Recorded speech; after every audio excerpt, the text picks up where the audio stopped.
একটা ৩ মাসে বা ৪ মাসের সেমিস্টারে এতগুলো নোটসপত্র পড়া বা মুখস্থ করা সম্ভব নয়। একটা পেপার থেকে প্রায় 50খানা প্রশ্ন, এগুলোকে সাজেশন বলে। একটা কবিতা থেকে 5-6টা করে প্রশ্ন, এগুলো হচ্ছে আমাদের তৈরি নোটস। 17খানা অথবা কোশ্চেনের উত্তর কিন্তু একটাই, কিন্তু একটা পড়তে গেলেই পরীক্ষায় কমন পেয়ে যাবে।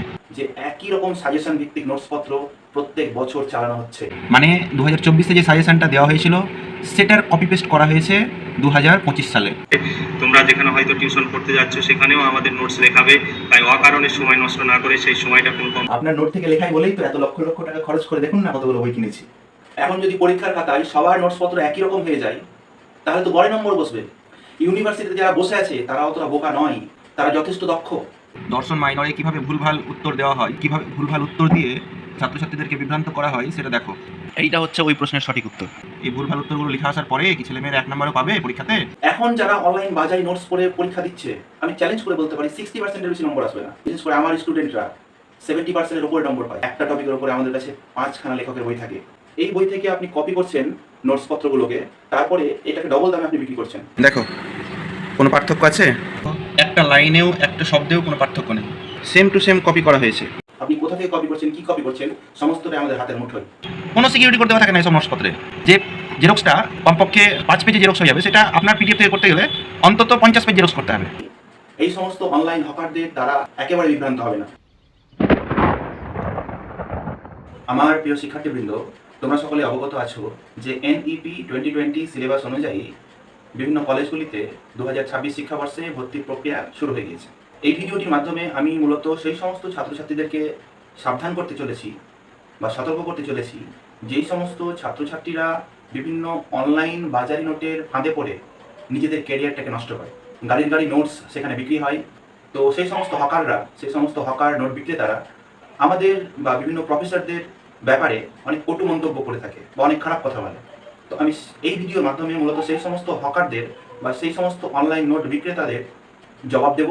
তো এই সমস্ত অনলাইন নোট বিক্রেতা হকাররা যে যে ক্ষতিগুলো তোমাদের করছে, আমি সেই সমস্ত ক্ষতিগুলো তোমাদের সামনে একটা একটা করে তুলে ধরবো। প্রথম কথা হচ্ছে প্রচুর পরিমাণে নোটসপত্র। যদি তোমরা দেখো বিভিন্ন ইউটিউব চ্যানেলে বা ফেসবুক চ্যানেলে তারা যে পিডিএফগুলো দেয়, সেই পিডিএফগুলোতে যে পরিমাণ নোটসপত্র থাকে, একটা 3 মাসে বা 4 মাসের সেমিস্টারে এতগুলো নোটসপত্র পড়া বা মুখস্থ করা সম্ভব নয়। একটা পেপার থেকে প্রায় 50খানা প্রশ্ন, একটা পেপার থেকে প্রায় 50খানা প্রশ্ন। এটা তো গেল 6 সেমিস্টার, এখন দেখাবো 4th সেমিস্টার। এতগুলো প্রশ্ন সবাই মুখস্থ করবে কখন? এগুলোকে সাজেশন বলে? 50টা প্রশ্নকে সাজেশন বলে? 3 মাসে 50টা প্রশ্ন এক একটা পেপার থেকে। এবার দেখো 4th সেমিস্টারের অবস্থা দেখো, এখানে কত প্রশ্ন। এই হচ্ছে সিলেবাস, এই তো এখান থেকে প্রশ্ন শুরু। এত প্রশ্ন ছেলেমেয়েরা মুখস্থ করবে এটা কখন? এতগুলো যে প্রশ্ন দেওয়া আছে এখানে, এক একটা দেখো বীরাঙ্গনা কাব্য থেকে কতগুলো প্রশ্ন, 19 শতকের গীতি কবিতা। আরে বাবা, এক একটা কবিতা থেকে, শুধু শ্রাবণের কবিতা থেকেই 5-5খানা প্রশ্ন। এক একটা কবিতা থেকে 5-6টা করে প্রশ্ন। এগুলো ছেলেমেয়েরা মুখস্থ করবে কীভাবে? এগুলোকে সাজেশন বলে? এগুলো সাজেশন? এ তো ছেলেমেয়েদের উপর বোঝা চাপিয়ে দেওয়া। আমরা তো এরকমটা করি না। আমাদের একটা প্রশ্নতেই 20খানা অথবা থাকে। প্রিয় ছাত্রছাত্রী দেখো, এইগুলো হচ্ছে আমাদের তৈরি নোটস। কোন উত্তরটা কত দূর অবধি লিখতে হবে সব এখানে লিখে দেওয়া আছে। উত্তর একটাই। আমাদের এই যে এখানে 17খানা অথবা কোশ্চেন আছে, 17খানা অথবা কোশ্চেনের উত্তর কিন্তু একটাই, কিন্তু কতটুকু লিখতে হবে সেটাও আমাদের পাশে দেওয়া আছে। ভালো করে দেখে নাও, পাশে দেওয়া আছে কত থেকে কতটুকু লিখতে হবে। এই হচ্ছে তার উত্তর। এই যে উত্তর, এখানে এই যে উপসংহার দেওয়া আছে অনেকগুলো, কোনটার উপসংহার সবই দেওয়া আছে। একটা পড়তে গেলেই পরীক্ষায় কমন পেয়ে যাবে। এটা শুধু আমার জীবন থেকে, 6 সেমিস্টারের নোট, ঘরে বাইরে থেকে। এটা 13খানা অথবা, উত্তর একটাই। এটা হচ্ছে নীল দর্পণ নাটক থেকে, এখানে 14খানা অথবা আছে। কত থেকে কতটুকু লিখতে হবে সবই কিন্তু ডিটেলস আমাদের দেওয়া থাকে, এবং সহজ সরল ভাষায়, অত্যন্ত সহজ সরল ভাষায় প্রশ্নের উত্তরগুলো খুব সুন্দরভাবে গুছানো থাকে আমাদের।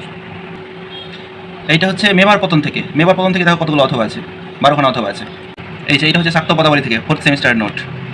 আর বাকি যেগুলো আছে সেগুলো আমি দেখাতে পারছি না, কারণ সেগুলো আমরা ছেলে মেয়েদের খাতায় বেশি করে অথবা কোশ্চেন আমরা লিখে দিয়েছি। 2 নম্বর পয়েন্ট হচ্ছে, যদি তোমরা ভালোভাবে লক্ষ্য করে থাকো তাহলে দেখতে পাবে যে একই রকম সাজেশন ভিত্তিক নোটসপত্র প্রত্যেক বছর চালানো হচ্ছে। এই দেখো তার প্রমাণ। এই দেখো এখানে এটা হচ্ছে 2025 সালের SEC suggestion, Bangla major SEC suggestion 2025, আর এটা হচ্ছে বেঙ্গলি মেজর SEC সাজেশন 2024। এই দুটো ভিডিও যদি তোমরা দেখো তাহলে তোমরা দেখতে পাবে এখানে দুটো সাজেশনই কিন্তু সেম। মানে 2024-এ যে সাজেশনটা দেওয়া হয়েছিল সেটার কপি পেস্ট করা হয়েছে 2025 সালে। এই দেখো, দেখতে পাচ্ছ,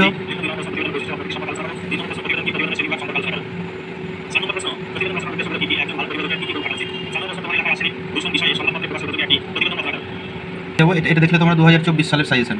এরপরে এবার 25 সালে কি করছে দেখো, এই দেখো সেম জিনিস, এই যে দেখতে পাচ্ছ এটা,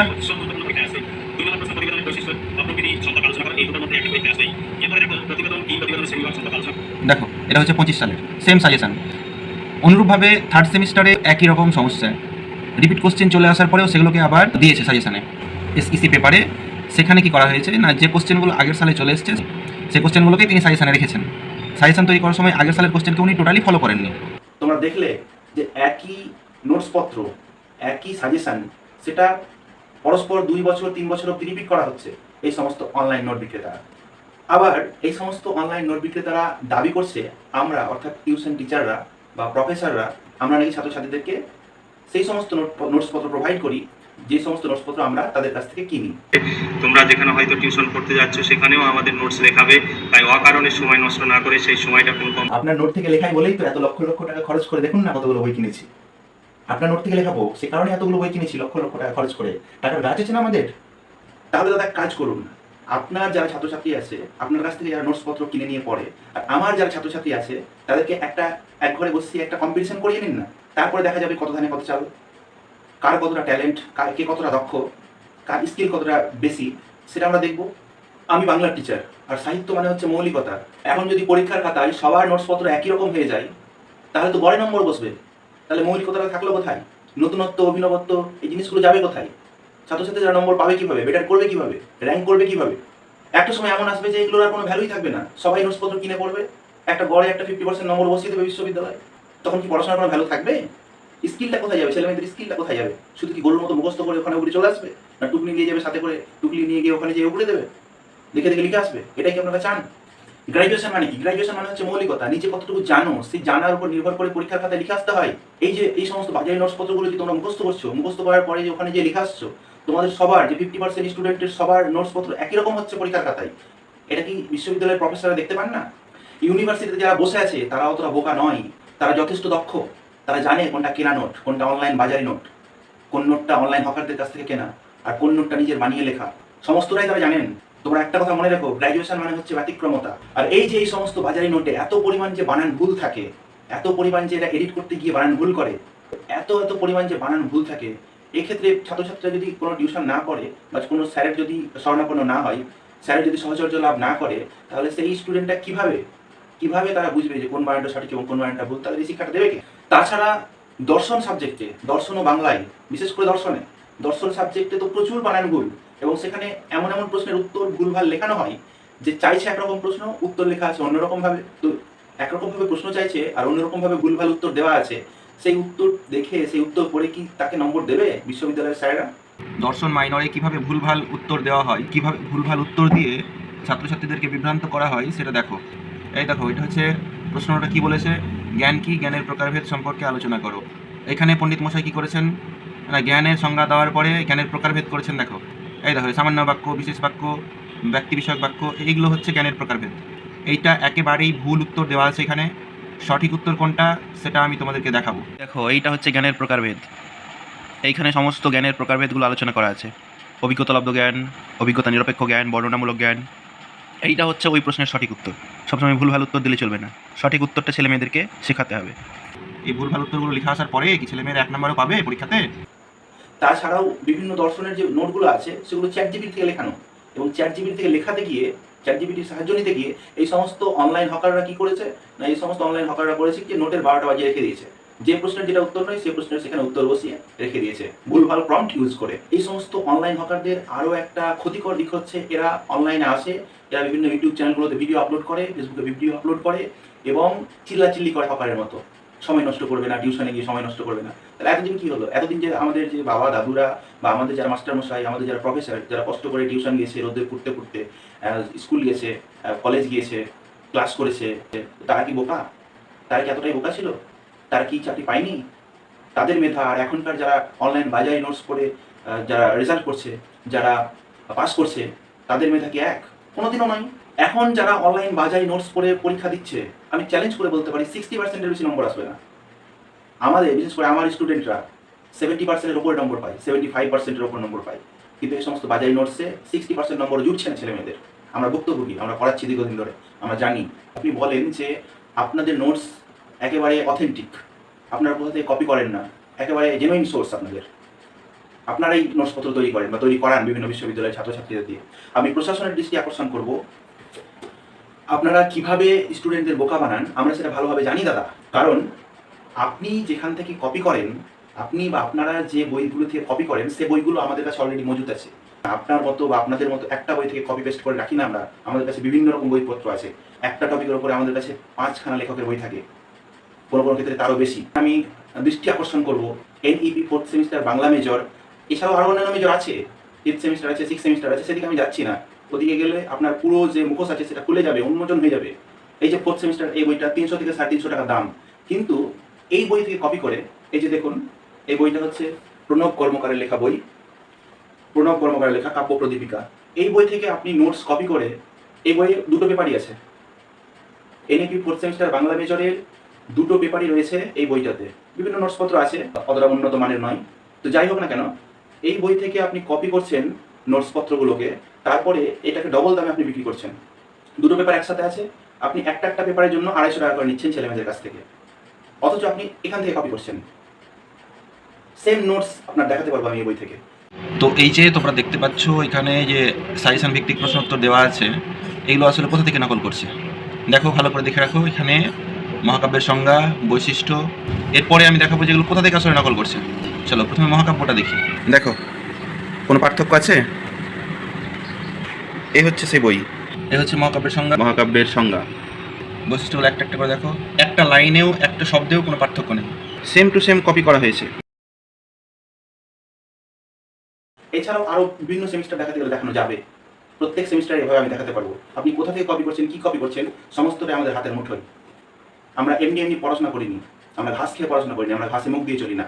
তারপরে আবার দাবি করছেন, একে তো এমনিতেই তো নোটস কপি করছেন অন্যান্য জায়গা থেকে, তারপরে আবার দাবি করছেন আপনি নাকি নোটসপত্রে বা নোটের পিডিএফে পাসওয়ার্ড দিয়ে রাখছেন। থেকে নিজের হোয়াটসঅ্যাপ নাম্বার থেকে নিজে নোট সংগ্রহ করবে, অন্য কারো কাছ থেকে নোট সংগ্রহ করতে যাবে না, তাহলে কিন্তু প্রবলেমে পড়বে। কারণ তোমরা খুব ভালোভাবেই জানো আমরা বেশ কিছু সিকিউরিটি পন্থা অবলম্বন করি, তাই সবসময় নিজের হোয়াটসঅ্যাপ নাম্বার থেকে নিজে নোট সংগ্রহ করবে। একজন বন্ধু সংগ্রহ করলো, সেই বন্ধুর কাছ থেকে নোট সংগ্রহ করতে যাবে না, তখন কিন্তু প্রবলেমে পড়বে। আর প্রবলেমে পড়লে তোমরা যদি নিজের হোয়াটসঅ্যাপ নাম্বার থেকে নোটস না সংগ্রহ করো, তাহলে তোমরা ফোন করো, মেসেজ করো, কোনো রকমের আমাদের কাছ থেকে সহযোগিতা পাবে না। কারণ আমাদের এই নোটস তৈরি করতে প্রচুর টাকা খরচ হয়। তোমরা সরাসরি আমাদের কাছে নোটস না সংগ্রহ করলে আমাদের পক্ষে কাজ করা মুশকিল, তাই তোমরা সবসময় নিজের হোয়াটসঅ্যাপ নাম্বার থেকে নিজের নোটস সংগ্রহ করবে। প্রচুর টাকা খরচ হয়, এনারা যে নোটস সংগ্রহ করেন, নোটসপত্র তৈরি করেন, এখানে প্রচুর টাকা খরচ হয়। কত টাকা খরচ হয় সেটা তো আমরা দেখতেই পেলাম। একটা বই কিনে নিয়ে, একটা থেকে দুটো বা তিনটে বই কিনে নিয়ে সেখান থেকে হুবহু কপি পেস্ট করে, সেখানে কোনো ভাষার পরিবর্তন নেই, same to same copy paste করে আপনাদের কত টাকা খরচা হয় সেটা আমাদের খুব ভালোভাবেই জানা আছে। একটা বই বা দুটো বই থেকে কিনে নিয়ে সেটাকে বিক্রি করা হচ্ছে 750 টাকায়। তারপরে আরেকটি বিষয় হচ্ছে, এখানে সিকিউরিটি কোডের কথা বলা হচ্ছে। তো এই যে সিকিউরিটি কোডের কথা বলা হচ্ছে, এইভাবে ছেলেমেয়েদের সঙ্গে প্রতারণা করা হচ্ছে। কোনো সিকিউরিটি কোড দেওয়া থাকে না এইসব নোটসপত্রে, একেবারে ডাহা মিথ্যা কথা।